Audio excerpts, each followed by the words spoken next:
بسم اللہ الرحمن الرحیم۔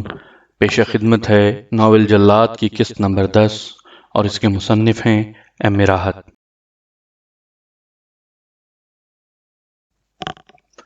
کانتی لال نے تمام کیس اور وارداتوں کی تمام تفصیلات بغور پڑھیں اور انہی افسروں سے گھنٹوں سوالات کیے جو ان کیسوں پر کام کر چکے تھے۔ سب سے افسوسناک بات یہ ہے کہ آپ لوگوں کے ریکارڈ میں بھانو کی کوئی تصویر نہیں ہے۔ خالی حلیے سے تو کوئی کام نہیں چلتا، اس حلیے کے اور بھی کچھ لوگ ہو سکتے ہیں۔ بہرحال اس سلسلے میں کانتی لال کو ناکامی ہوئی تھی، لیکن وہ بڑی فراست سے اپنا جال پھیلا رہا تھا۔ دوسری طرف بھانو اپنے ساتھیوں کے ساتھ جنگل میں بھٹک رہا تھا۔ کئی دن گزر چکے تھے جنگلوں میں گھسے ہوئے اور پھلوں وغیرہ پر گزر بسر کرتے ہوئے، اس لیے بھانو نے کہا کہ اب کسی آبادی میں چلا جائے۔ بندوقوں کو زنگ لگ رہا ہے، انگلیوں میں اینٹھن ہونے لگی ہے، کہیں ہم گولیاں چلانا نہ بھول جائیں۔ ابراہیم نے کہا، یہ کون سی بڑی بات ہے بھانو، پولیس کی گاڑیاں اکثر جنگلوں میں بھٹکتی نظر آ جاتی ہیں، کہیں بھی گھیر لو اور گولیاں چلانے کا شوق پورا کر لو۔ جس پر سب ہنسنے لگے۔ پھر موری لال بولا، پولیس کی کارروائیوں سے باخبر ہونا بھی ضروری ہے، کسی آبادی میں چلتے ہیں تاکہ حالات کا بھی کچھ اندازہ لگا سکیں۔ ان ساری باتوں کے نتیجے میں طے یہ پایا کہ کسی آبادی کی طرف نکلا جائے۔ یہ فیصلہ کر کے سب چل پڑے۔ وہ جنگلوں سے ذرا ہٹ آئے تھے اور سڑک کی تلاش میں تھے۔ ایک شام انہوں نے ایک کھیت دیکھا اور اس کی طرف چل پڑے۔ کھیت کی موجودگی آبادی کے قریب ہونے کی دلیل تھی۔ چنانچہ ایک بلند جگہ رک کر وہ چاروں طرف نگاہ دوڑانے لگے اور پھر دھرم سنگھ نے ایک طرف اشارہ کیا۔ وہ دیکھ بھانو، دور دور متوازی لکیریں چمکتی نظر آ رہی ہیں، غالباً ریل کی پٹڑی ہے۔ چنانچہ وہ اس طرف چل پڑے۔ ریل کی پٹڑی کے قریب پہنچے تو انہیں ایک بستی کے آثار دکھائی دیے۔ چنانچہ وہیں ایک محفوظ جگہ رک کر وہ رات گہری ہونے کا انتظار کرنے لگے، اور پھر جب چاروں طرف اندھیرا پھیل گیا تو آبادی کی طرف چل پڑے۔ ابتدائی روشنیاں نظر آ رہی تھیں جن سے بستی کے پھیلاؤ کا اندازہ ہوتا تھا۔ ریلوے اسٹیشن پر بھوج راج کا بورڈ لگا ہوا تھا، تو اس قصبے کا نام بھوج راج ہے۔ اس سے پہلے کسی نے اس کے بارے میں کچھ سنا ہے؟ بھانو نے پوچھا، اور سب نے انکار کر دیا۔ تب فیصلہ کیا گیا کہ کسی جانکار آدمی کو پکڑا جائے۔ بھوج راج کے ریلوے اسٹیشن کا انچارج ایک نوجوان آدمی تھا۔ ان لوگوں نے بندوقیں وغیرہ چھپا لیں اور اس کے گھر کے دروازے پر پہنچ گئے۔ دستک دینے پر اسٹیشن ماسٹر نے دروازہ کھول دیا اور ابراہیم نے پستول اس کی کن پٹی پر رکھ دی۔ اندر چلو، اس نے بھاری آواز میں کہا۔ اندر چلنے کے لیے یہ پستول ضروری ہے کیا؟ اسے ہٹاؤ اور اطمینان سے اندر آ جاؤ۔ اگر تم ڈاکو ہو تو مجھے افسوس ہے کہ تم نے غلط گھر کا انتخاب کیا ہے۔ پھر بھی ایک چارپائی، ایک ٹرنک جس میں میرے 4 جوڑے کپڑے ہیں اور ضروریات کا ایسا ہی سامان موجود ہے۔ آ جاؤ، اندر آ جاؤ۔ اسٹیشن ماسٹر کی بات سے وہ محفوظ ہوئے اور کوارٹر میں داخل ہو گئے۔ گھر میں اور کون ہے؟ میرے طوطے کے علاوہ اور کوئی نہیں ہے۔ بڑی اچھی باتیں کرتا ہے، بہت دنوں سے مجھ پر ڈورے ڈال رہا ہے، مگر میں ابھی تک اس کی باتوں میں نہیں آیا۔ اسٹیشن ماسٹر بے خوفی سے بولا، یا تو وہ بہت نڈر انسان تھا یا بننے کی کوشش کر رہا تھا۔ بہرحال وہ ان کے ساتھ کوارٹر کے اکلوتے کمرے میں داخل ہو گیا جس کے دروازے میں طوطے کا پنجرا لٹک رہا تھا۔ یہ اس وقت گہری نیند میں معلوم ہوتا ہے، ورنہ تمہاری سواگت ضرور کرتا۔ چھوڑو ان باتوں کو، یہ بتاؤ کھانے کے لیے کچھ انتظام کر سکتے ہو؟ ابراہیم نے کہا۔ اس وقت گھر میں کوئی خاص چیز نہیں ہے، اسٹیشن تک جانے دو تو یہ پوری کچوری کا انتظام ہو سکتا ہے، کیونکہ رات کی کئی ٹرینیں گزریں گی اور خوانچے والے ان کے لیے پوریاں تیار کرتے ہیں۔ اس کے علاوہ اور کوئی صورت نہیں ہو سکتی۔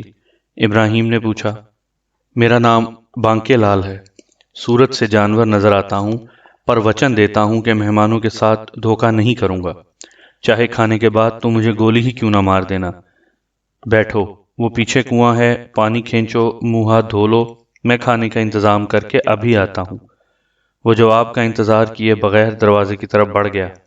رک جاؤ، زیادہ ہوشیار بننے کی کوشش مت کرو، موری لال کڑک کر بولا، اور اس نے اپنا پستول اس کی طرف سیدھا کر لیا۔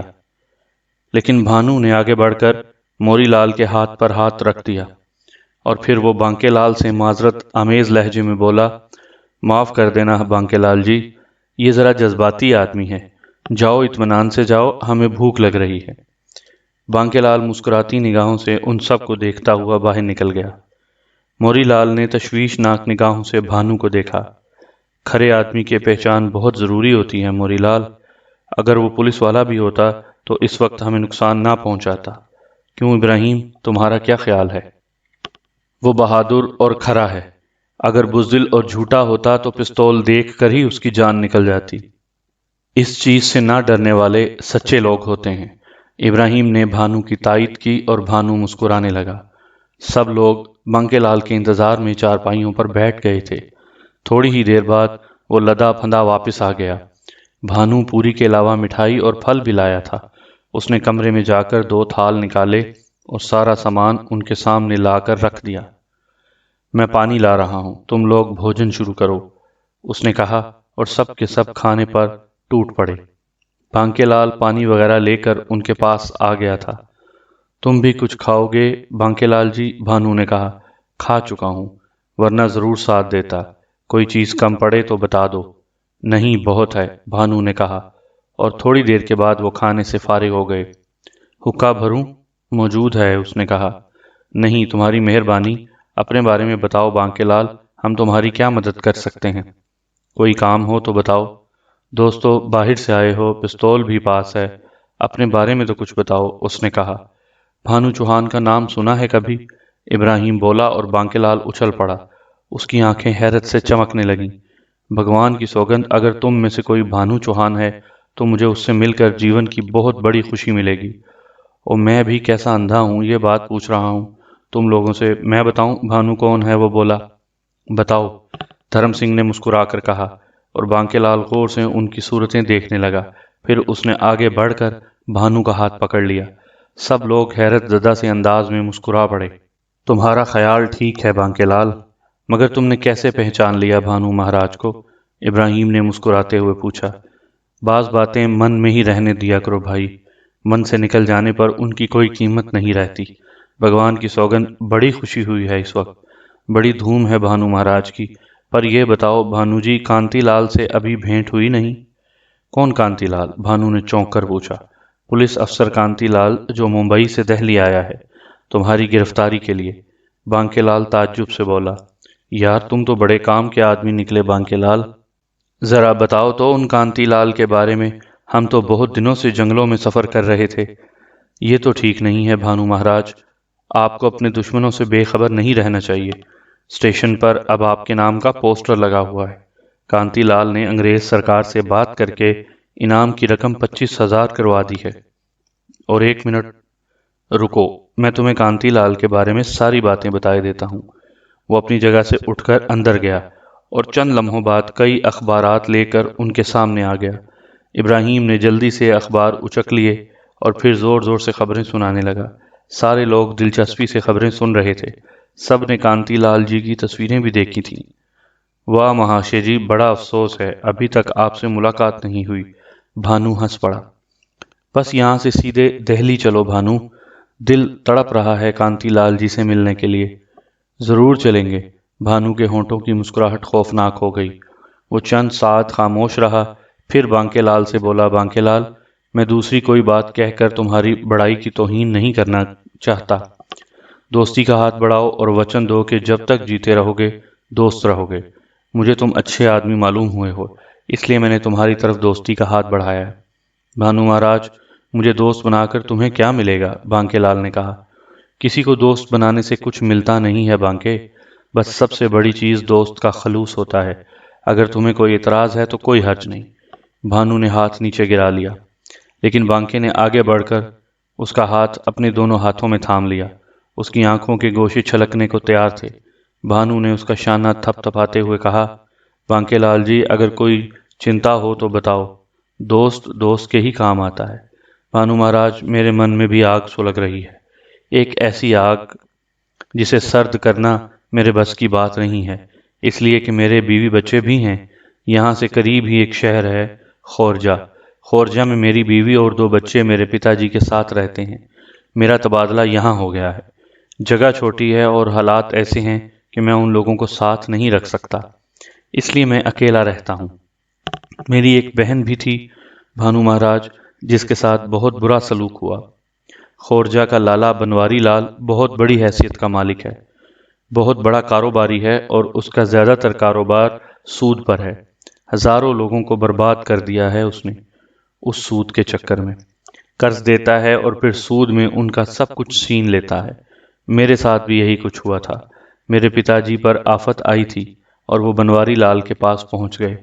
لالا بنواری لال نے پتا جی کو قرض دے دیا اور پھر قرض کی رقم اس رفتار سے بڑھی کہ ہمارے ہوش گم ہو گئے۔ ہمارا مکان لالا بنواری لال کے پاس چلا گیا، اور جب ہمارے مکان کی قرقی ہو رہی تھی تو لالا بنواری نے میری بہن کو دیکھ لیا۔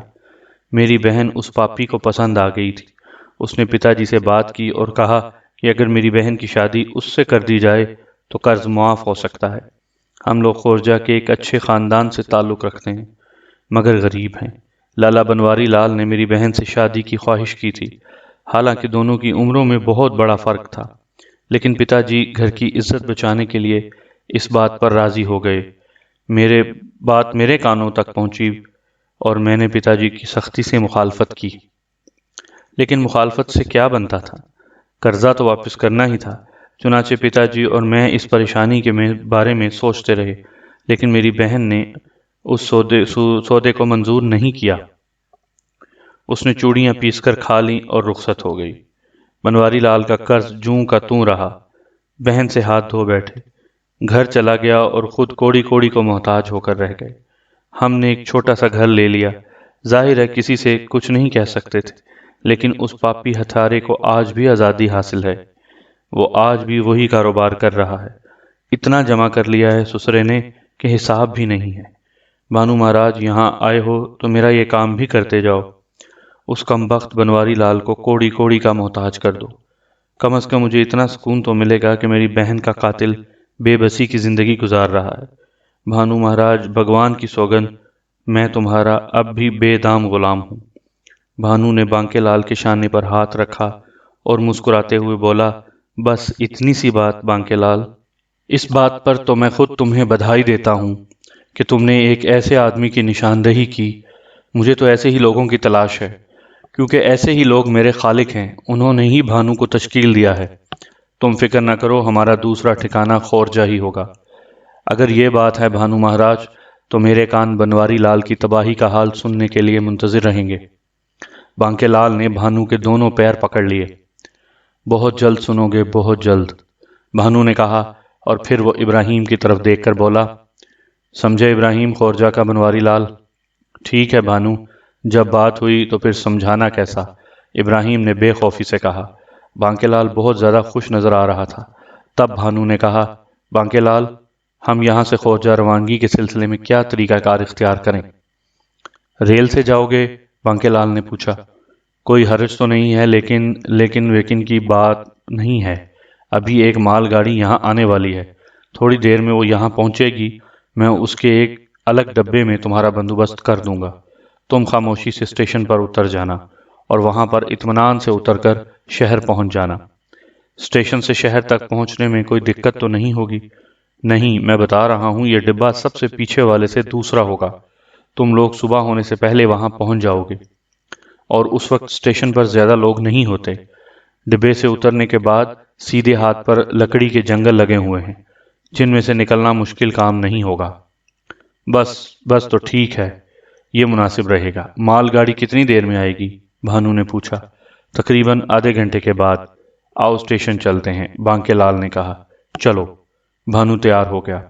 ابراہیم نے وہ سارے اخبارات لپیٹ کر ساتھ لے لیے جن میں کانتی لال کے بارے میں تفصیلات تھیں۔ اسے شاید کانتی لال سے بہت دلچسپی تھی۔ بانکے لال ان کے ساتھ اسٹیشن آ گیا۔ اس کی آنکھیں اب بھی خوشی سے چمک رہی تھیں اور وہ چشم تصور سے بنواری لال کا حشر ہوتا دیکھ رہا تھا۔ پھر کسی خیال کے تحت اس نے چونک کر کہا، خورجہ سے کہاں جاؤ گے بھانو مہاراج؟ دہلی، بھانو نے جواب دیا۔ دہلی ریل سے مت جانا، بلکہ خورجے میں بابو لال سے مل لینا۔ بابو لال ٹرکوں کا ٹھیکیدار ہے، وہ کسی ٹرک میں تمہیں بھجوا دے گا۔ بس اس سے کہہ دینا کہ تم بانکے لال اسٹیشن ماسٹر کے دوست ہو۔ اگر ضرورت پڑی تو ایسا ہی کریں گے، بھانو نے کہا۔ تھوڑی دیر بعد مال گاڑی آ گئی اور بانکے لال نے انہیں اس پہ سوار کروا دیا۔ مال گاڑی صرف 10 منٹ رکی، اس کے بعد وہ چل پڑی۔ یہاں سے چل کر خورجہ ہی رکی تھی۔ صبح ہوتے ہی وہ خورجہ پہنچ گئے۔ اسٹیشن سے باہر نکل کر طے یہ ہوا کہ پہلے یہاں کے حالات معلوم کیے جائیں، اس کے بعد کام کا آغاز کیا جائے۔ چنانچہ بھانو نے ایک سرائے میں قیام کیا۔ اس کے ساتھ صرف دھرم سنگھ تھا۔ ابراہیم اور موری لال دوسری جگہ کی تلاش میں نکل گئے۔ دوسرے دن 10 بجے ان کی ملاقات وقت مقررہ پر اسٹیشن کے قریب ہوئی۔ اس عرصے میں ابراہیم نے بہت سی باتیں معلوم کر لی تھیں۔ مثلاً بھانو کی گرفتاری کے لیے ایک خصوصی سیل قائم کیا گیا ہے۔ اسپیشل پولیس کے دستے ہر شہر میں موجود ہیں۔ خورجہ میں بھی پولیس کا ایک دستہ موجود ہے اور خورجہ سے باہر جانے والے راستوں کی نگرانی کی جا رہی ہے۔ اسٹیشن کے پاس بھی چوکی بنی ہوئی ہے اور یہ سارے کے سارے کانتی لال کے ماتحت کام کر رہے ہیں۔ لالا بنواری کے لال کے بارے میں بھی کچھ معلوم ہوا ابراہیم؟ بھانو نے پوچھا۔ ابھی نہیں، یہاں سے جانے کے بعد یہی کام کرنا ہے۔ اب شام کو سرائے میں ہی ملیں گے، ابراہیم نے کہا۔ ٹھیک ہے، جاؤ، بھانو نے کہا، اور وہ دونوں چلے گئے۔ تو بھانو نے بازار کا رخ کیا۔ دھرم سنگھ اس سے کچھ فاصلے پر تھا۔ اس وقت ان کے پاس صرف پستول تھے۔ بندوقیں ان کے سامان میں بندھی ہوئی تھیں جسے وہ سرائے میں چھوڑ آئے تھے۔ بازار سے بھانو نے کچھ دھوتیاں اور کرتے وغیرہ خریدے۔ اس نے بھیس بدلنے کا فیصلہ کیا تھا۔ ایک ویران سی جگہ جا کر انہوں نے لباس تبدیل کر لیا۔ بڑے بڑے جے پوری صافوں میں جے پور کے دیہاتی کسان معلوم ہو رہے تھے۔ اس کام سے فارغ ہو کر بھانو نے دھرم سنگھ سے کہا، ہمیں اسٹیشن چلنا ہے، وہاں پہنچ کر ہم بانکے لال کے گھر والوں کے بارے میں معلومات حاصل کریں گے۔ بانکے لال کے گھر والوں کے بارے میں؟ ہاں، تمہیں یاد نہیں اس نے کہا تھا کہ اس کے بیوی بچے یہاں رہتے ہیں؟ یاد ہے۔ بس تو چلو، بھانو بولا، اور وہ اسٹیشن چل پڑے۔ دن کی روشنی میں انہوں نے اسٹیشن کے کرب و جوار کا ماحول دیکھا۔ ریلوے اسٹیشن پر پولیس کی نفری دیکھ کر احساس ہوا کہ ریل کا سفر کتنا خطرناک ہے۔ انہوں نے اسٹیشن کے باہر ٹھہرنا بھی مناسب نہ سمجھا اور چل پڑے۔ یہ کام دوسری جگہ سے بھی ہو سکتا ہے، بھانو بولا۔ کہاں سے؟ بانکے لال نے ایک شخص بابو لال کا نام لیا تھا۔ آؤ بابو لال کے پاس چلتے ہیں۔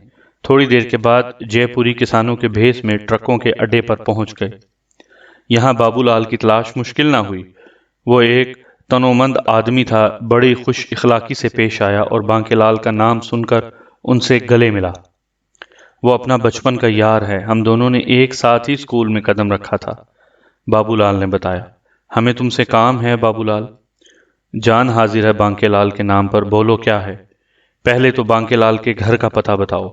بانکے لال نے یہ بھی کہا تھا کہ تم ہمیں دہلی پہنچانے کا بندوبست بھی کر لو گے۔ جب کہو، یہ کون سی بڑی بات ہے؟ اس کے لیے تمہیں کسی بھی وقت تکلیف دیں گے بابو لال۔ آدھی رات کو بابو لال حاضر ہے، کہاں ٹھہرو گے؟ میرا گھر موجود ہے تو دوسری جگہ قیام کرنے کی کیا ضرورت ہے؟ شکریہ بابو لال۔ تمہارا مکان کہاں ہے؟ وہ ادھر دیکھو، وہ پیلی سی دیوار نظر آ رہی ہے نا، بس وہی غریب کی کٹیا ہے، بابو لال نے کہا۔ ہم پھر تمہارے پاس ضرور آئیں گے۔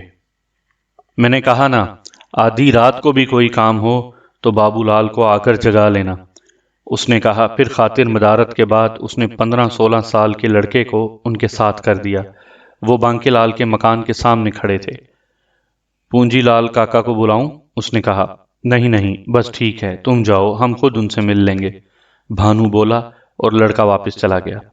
تھوڑی دیر تک وہ لڑکے کے دور چلے جانے کا انتظار کرتے رہے اور جب لڑکا نظروں سے اوجھل ہو گیا تو وہ بھی واپس مڑ گئے۔ باقی وقت بھی انہوں نے آوارہ گردی میں گزارا اور پھر پروگرام کے تحت موری لال اور ابراہیم سے ملاقات ہوئی۔ میں بنواری لال کے بارے میں سب کچھ معلوم کر آیا ہوں۔ بانکے لال نے جو کچھ بتایا تھا بالکل صحیح تھا۔ بڑا ہی ذلیل آدمی ہے۔ مکان کافی خوبصورت بنوایا ہے، لیکن بھانو یہاں پولیس کی نقل و حرکت کچھ زیادہ ہی ہے۔ یوں لگتا ہے جیسے ان لوگوں کو ہماری آمد کی اطلاع مل گئی ہو، ابراہیم نے بتایا، اور بھانو ہنسنے لگا، پھر بولا، اب تو ہر جگہ یہی کیفیت ہے ابراہیم، میں معلومات حاصل کر چکا ہوں۔ بنواری لال کے مکان سے تھوڑے ہی فاصلے پر ایک پولیس چوکی ہے۔ او اچھا، آؤ ایک نظر مکان پر ڈال لیں، بھانو نے کہا، اور چاروں اس طرف چل پڑے۔ لیکن وہ ایک دوسرے سے فاصلے پر چل رہے تھے کیونکہ ساتھ چلنا خطرناک تھا۔ راستے میں جگہ جگہ سادہ لباس والے بھی نظر آئے جو ہر آتے جاتے پر نظر رکھے ہوئے تھے۔ کیا سارے ہندوستان میں ان لوگوں نے یہی انتظامات کیے ہیں؟ بھانو ہنس کر بولا۔ بھانو مہاراج کا نام کچھ زیادہ ہی مشہور ہو گیا ہے، اور یہ کانتی لال تو ہماری پبلسٹی کا بہت بڑا ذریعہ بنا ہے، ابراہیم ہنس کر بولا۔ تھوڑی دیر کے بعد وہ بنواری لال کے مکان کے سامنے پہنچ چکے تھے۔ یہ مکان پیلی کوٹھی کے نام سے مشہور تھا کیونکہ مکان پر پیلا رنگ کیا گیا تھا۔ باہر سے یہ مکان نہیں بلکہ قلعہ نظر آتا تھا۔ انہوں نے مکان کا ایک چکر لگا کر اندر داخل ہونے کا راستہ تلاش کیا اور پھر مطمئن ہو کر واپس چل پڑے۔ کوئی مشکل نہیں ہے، پولیس چوکی تک خبر ہوتے ہوتے ہم اپنا کام کر کے واپس جا چکے ہوں گے، بھانو نے کہا، اور پھر رات کا سارا پروگرام طے ہو گیا۔ پروگرام کے مطابق انہیں برگد کے اس درخت کے نیچے ملاقات کرنی تھی جو پیلی کوٹھی کے عقب میں واقع تھا۔ عقب ہی سے اس کوٹھی میں داخل ہونے کا ایک نہایت عمدہ راستہ تھا۔ ان سارے کاموں سے فارغ ہو کر بھانو اور دھرم سنگھ واپس سرائے کی جانب چل پڑے تاکہ کچھ آرام کرنے کے بعد وقت مقررہ پر یہاں پہنچ جائیں۔ سرائے کے باہر کے دروازے پر ایک مٹی کے تیل کا لیمپ روشن تھا۔ اندر گہری تاریکی چھائی ہوئی تھی۔ دروازے سے دور ایک درخت کے نیچے دو آدمی بیٹھے ہوئے تھے۔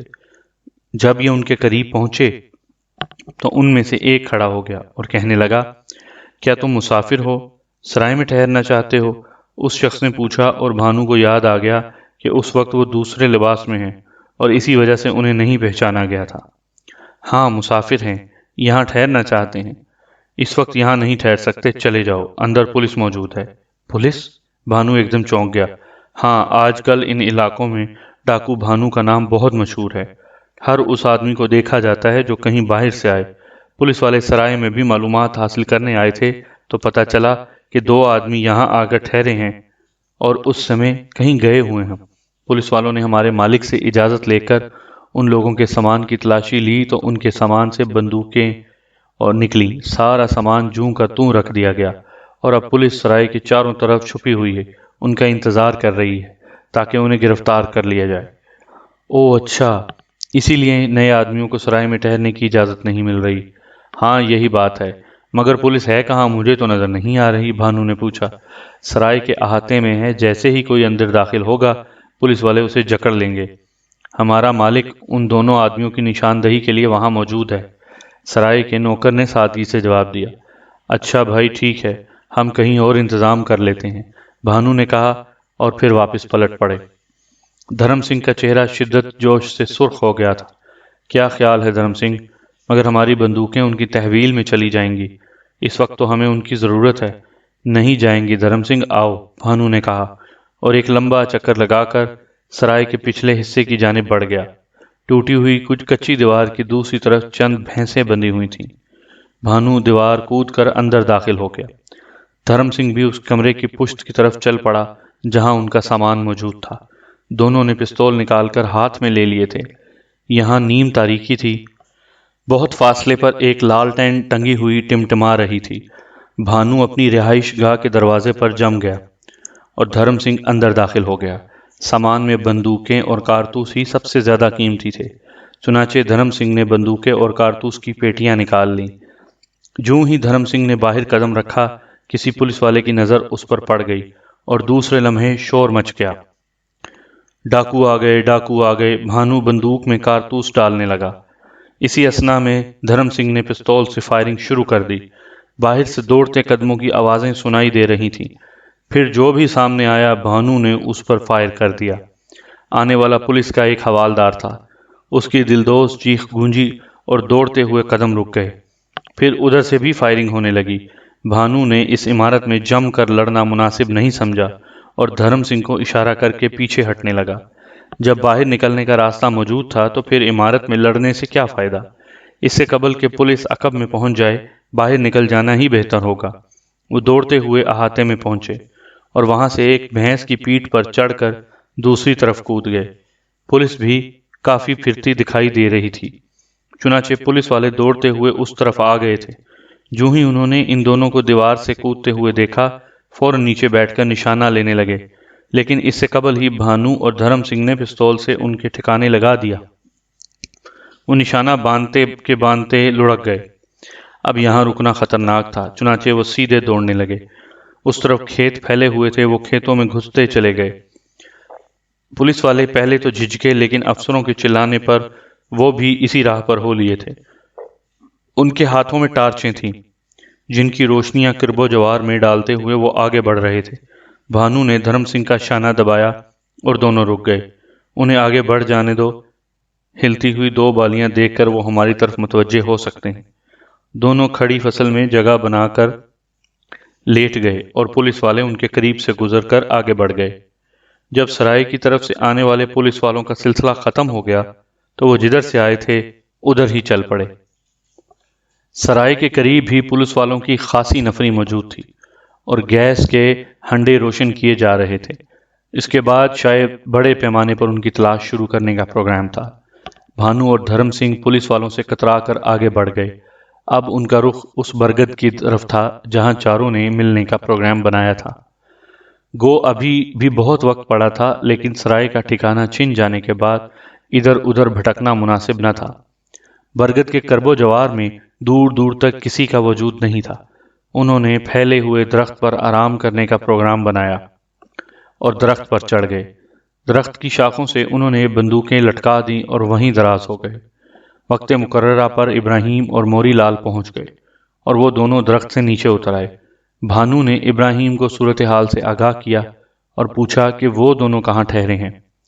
بہت دلچسپ جگہ ہے، یہ جگہ پولیس چوکی کے بالکل قریب ہے اور پولیس والے وہاں بہت متحد ہیں، ابراہیم نے جواب دیا۔ آؤ اب یہاں کا کام نمٹا لیں، اس کے بعد خورجہ سے نکل چلیں گے، بھانو نے کہا اور چاروں آگے بڑھ گئے۔ بنواری لال کی حویلی سنسان پڑی تھی۔ وہ گھومتے پھرتے حویلی کے سامنے والے حصے کی طرف نکل آئے، لیکن وہ ایک دم ٹھٹک گئے۔ انہوں نے چند گھڑ سواروں کو دیکھا جو حویلی کے احاطے میں کھڑے ہوئے تھے۔ ان کے جسموں پر پولیس کی وردی تھی۔ بھانو نے ایک مناسب ٹھکانہ تلاش کیا اور ان لوگوں سے قریب ہو گیا۔ وہ سب خاموش تھے اور شاید کسی کا انتظار کر رہے تھے۔ چند ساعت کے بعد ایک قوی ہیکل اور باروب شخص باہر نکل آیا۔ اس کا اوپری بدن ننگا تھا اور گلے میں جھنڈوں پڑا ہوا تھا۔ چوڑے چکلے بدن کے ساتھ وہ بہت شاندار لگ رہا تھا۔ جو ہی وہ سامنے آیا پولیس والے گھوڑوں سے اتر گئے۔ کیا بات ہے تھانے دار جسونت سنگھ؟ آنے والے نے گرجدار آواز میں پوچھا۔ جے رام جی کی لالا جی ایک خبر لے کر آیا تھا۔ کہو، اس سمے کون سی خبر لائے ہو؟ خبر ملی ہے کہ ڈاکو بھانو خورجے میں ہے۔ بھانو سنگھ چوہان؟ ہاں مہاراج۔ کیسے پتا چلا؟ پولیس ہر جگہ چوکس ہے۔ لکھی سرائے میں 2 مشکوک آدمیوں کو دیکھا گیا۔ پولیس وہاں موجود تھی کہ ان سے مقابلہ ہو گیا۔ کئی پولیس والے مارے گئے اور وہ دونوں نکل گئے۔ ان کی جی داری اور چلاکی دیکھتے ہوئے یہی اندازہ ہوتا ہے کہ وہ بھانو کے گروہ کے لوگ تھے۔ میں ہوشیار کرنے آیا ہوں آپ کو، تھانے دار نے کہا۔ تم کچھ سپاہیوں کا پہرا لگا دو حویلی کے آس پاس۔ اس سمے مشکل ہے لالا جی، ساری پولیس گشت پر ہے۔ جو ہی کچھ لوگ فارغ ہوئے میں انہیں یہاں بھیج دوں گا۔ اچھا تو پھر جاؤ، لالا جی نے کہا اور گھڑ سوار باہر نکل گئے۔ بھانو اور ابراہیم مسکرا رہے تھے۔ پھر لالا جی نے سارے نوکروں کو حویلی کے احاطے میں جمع کیا۔ چند نوکروں کو بندوقیں بھی دی گئیں اور پھر وہ چاروں طرف پھیل گئے۔ خود ٹھاکر صاحب نے گھوم پھر کر ان کے ٹھکانوں کا جائزہ لیا اور کسی قدر مطمئن ہو گئے۔ اس دوران بھانو وغیرہ لالا جی کے رہائشی کمروں کے قریب چھپ گئے تھے۔ لالا بنواری لال نے گھر کے دوسرے لوگوں کا جگانا مناسب نہ سمجھا۔ وہ ایک ملازم کے ساتھ اندر آئے اور کمروں کے ساتھ بنی ہوئی برآمدے میں ایک مون پر بیٹھ گئے۔ پھر انہوں نے ملازم کو حقہ بھرنے کا حکم دیا۔ ملازم حکم سنتے ہی ایک طرف چل دیا۔ بھانو نے ابراہیم کو اشارہ کیا، چنانچہ ابراہیم اس ملازم کے پیچھے چلا گیا جو حقہ بھرنے گیا تھا۔ ملازم نے حقہ تازہ کیا اور تمباکو کو چلم میں رکھی اور کوئلے چلم پر رکھنے کے بعد وہ حقہ اٹھانے کو جھکا ہی تھا کہ ابراہیم کا گھونسا پوری قوت سے اس کی گردن پر پڑا اور وہ گر گیا۔ گرنے سے پہلے ابراہیم کے مسلسل گھونسوں نے اسے دوسرے جہان میں پہنچا دیا۔ وہ بے ہوش ہو گیا۔ ابراہیم حقہ لے کر بنواری لال کے پاس آیا۔ تمباکو کی خوشبو ان کے نتنوں میں پہنچی تو انہوں نے ہاتھ بڑھا کر حقے کی نہ منہ سے لگا لی اور اپنے خیالوں میں گم بیٹھے رہے، لیکن پھر انہیں کوئی چیز نظر آئی اور وہ حیرت سے اچھل پڑے۔ یہ پستول کی نال تھی جو ان کی پیشانی کی جانب اٹھی ہوئی تھی۔ حقے کی نہ ان کے منہ سے گر گئی اور انہوں نے منہ پھاڑ کر نوکر کو دیکھا لیکن نوکر کی جگہ ایک اور شخص کو دیکھ کر وہ بھونچکا رہ گئے۔ انہوں نے کہا تم یہ سب کیا ہے؟ اس بارے میں میرا بھائی بتائے گا۔ ناول جلاد ابھی جاری ہے۔ اس کی قسط نمبر 11 دیکھنے کے لیے اگلی ویڈیو ملاحظہ کیجیے۔